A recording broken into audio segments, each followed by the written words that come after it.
Hello বলতে গেলেও কষ্ট হচ্ছে আজকে। মানে কি বলবো জানি না আমি 2026 আমার কেমন কাটবে, কারণ 26-এর শুরুতে শুরু হলো হচ্ছে আমার কোমর ব্যথা দিয়ে। স্লিপ ডিস্ক হয়েছিল আমার, যেটা হঠাৎ করে কালকে না অ্যাকচুয়ালি পরশু থেকে চিনচিন করছিল, আর কালকে হঠাৎ করে দেখি ডান পাটা ফেলতেই পারছি না। মানে সে কি বিভৎস যন্ত্রণা। হ্যাঁ, বছরের শুরু হলো হচ্ছে আমার স্লিপ ডিস্কের ব্যথা আবার চাকার দিকে। তো যাই হোক, আজকে আমি আসছি হচ্ছে বাণীপুর, মানে যেটা হচ্ছে হাবড়ার কাছে। তো আজকে আমার দুটো বন্ধুর সাথে আমার দেখা হবে।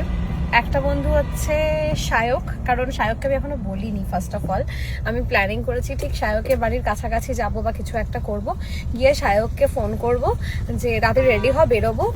এটার পিছনে একটা কারণ আছে, সেটা আমি একটু পরে বলছি। আর একটা বন্ধু হচ্ছে কেশব, আজকে দুজনের সাথেই দেখা হবে। কেশবের বাড়ি ওখানে, কেশব বলেছে আজকে বাড়ি হয়ে ঘুরে যেতে হবে, তো দুজনের সাথে দেখা হবে। এবার হচ্ছে সায়কের ব্যাপারটা হচ্ছে, সায়ক হাবড়াতে যায় হচ্ছে পার্ল জেমসের একটা দোকানে, যেখানে হচ্ছে সায়কের গলায় একটা লাভ সাইন পরে, একটা পরে না দুটো পরে, একটা কি দুটো, একটা হার্ট শেপের পরে।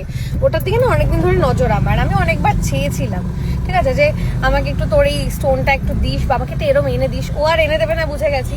তো দ্যাটস ওয়াই আমি ভাবলাম যখন ওদিকে যাচ্ছি, এবার প্রথমবার একা যাবো, ওকেই নিয়ে চলে যাই সাথে করে। তো আমি এখন ওকে বলিনি, ও যেতেই চাইছে না ওইদিকে, কারণ ওর যে দিদি ছিল ওখানে, সে মারা গেছে, তো যেতেই চাইছিল না।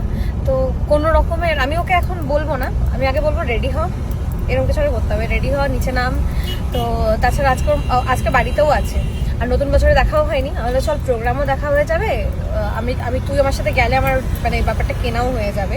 তো ব্যাপারটা কিনে দেবে মা, কারণ কালকে মা কোয়েস্টে বসে আমাকে বলেছে কি নিবি বল, নতুন বছরে কি নিবি বল, নতুন বছর অ্যানিভার্সারি মিলিয়ে। তো বা সোনার যে শাড়ি যেটা গলায় হার্ট শেপ পরে, ওটা আমাকে সোনা দিয়ে মানিয়ে দেবে, আমি তাহলে গলায় সোনার চেনটা আবার পরবো। তো ওটার জন্য হচ্ছে সায়ককে এখন আমি তুলবো, মানে কাইন্ড অফ কি বলে ওটাকে, জোর করে ধরে নিয়ে যাওয়াকে, কিডন্যাপ নয় মানে কাইন্ড অফ এরকম কিছুটা করবো। আমার মনে হচ্ছে যেটা চাইবে না, নট শিওর, মানে ফোনেই বলছিল যে আমি ওদিকে আর যাই না, ভালো লাগে না। তো ওকে একবার বলেছিলাম যে বাণীপুর যাবো এরকম, তখন কি যাবি, অনেকদিন আগে বলেছিলাম, তো তখন না করলো। এবার আমি দেখি কোথাও ভুলে গেছে, আজকে আমার শো আছে, যাই হোক।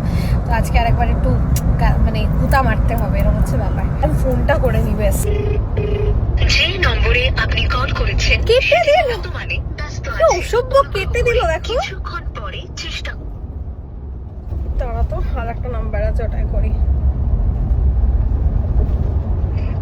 তুই ফোন কাটছিস কেন রে হতচ্ছাড়া? বল আরে বাথরুমে ছিলাম। কি বলছিলাম যে বলছি রেডি হ না, নতুন বছরে তো 2 দিন হয়ে গেল, দেখা হয়নি, রেডি হ, আমি একটু আসছি, আমার সাথে একটু বেরোবি। কোথায় যাবো রে, এই শীতে কোথায় আবার যাবো? এমন করছো যেন তোমাকে আমি কিডন্যাপ করে নিয়ে যাবো, তুমি তাড়াতাড়ি রেডি হও, আমি আসছি। ঘুরে এলাম রে, আর শরীরটা দিচ্ছে না। তোকে চালাতে হবে না তোরে, আমি তো ড্রাইভারি করি রে, তুই কি গাড়ি চালাস?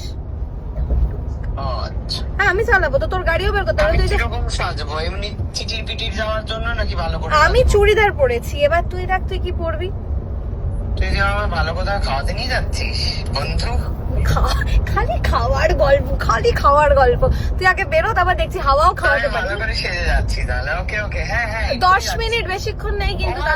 আর খাবো না বাড়িতে। কি বাজে কি বাজে দেখেছো, বলে ওমা আর খাবো না বাড়িতে, সিরিয়াসলি মানে ওমা আর খাবো না বাড়িতে। যাই হোক, মানে সারাক্ষণ ফোন করলাম, দেখেছো কিরকম। যাই হোক এবার যাই, এবার গিয়ে ওকে যখন তুলবো তখন ওকে মনে করাবো। আমি বলেছি কন্টিনিউ আমার শো চলছে, যাই হোক গিয়ে তলায় গিয়ে ফোন করছি, দাঁড়াও। এবার একটা দেবো। এই এটা তো জোয়ারদারের চুড়িদারটা। ইয়েস, হ্যাপি নিউ ইয়ার, কেমন আছিস ভাই? আমি খুব ভালো আছি। পাপাইটা কি ব্যাপার, তুই না গাড়ি চালাবি? না আমার কোমরে ব্যথা থাকলে শেক দিচ্ছি, স্লিপ ডিস্কে ব্যথা হচ্ছে। আরে আমরা কোথায় যাচ্ছি রে ঘুরতে? আগে ওর, তারপর বলবো। মানে ওর আগে উঠে যা সুন্দর করে। ও বাবা, এখানে তো দেখছি সবাই আছে। হ্যাঁ আগে ওঠো, তারপরে আমি বলছি। গাড়িটা স্টার্ট। Happy new year. মাগো কোমরটা ছিঁড়ে গেল। বলছি যে নিউ ইয়ারে তুই কি নিবি? কি নিবি? তুই আমাকে উপহার দিবি? হ্যাঁ জিজ্ঞেস করছি কি নিবি। ওরকম নাটক করিস না, দিই না যেন কিছু। আচ্ছা করে পড়ে যাচ্ছি না। দেখেছো কিরকম নাটক করে, দেখো। তুমি ওকে কিছু দিই না বলো, কিরকম নাটকটা করে। খালি জন্মদিনেই পাই, আর কিছু তো দিই না। কি নিবি? কি দিবি? কি নিবি বল।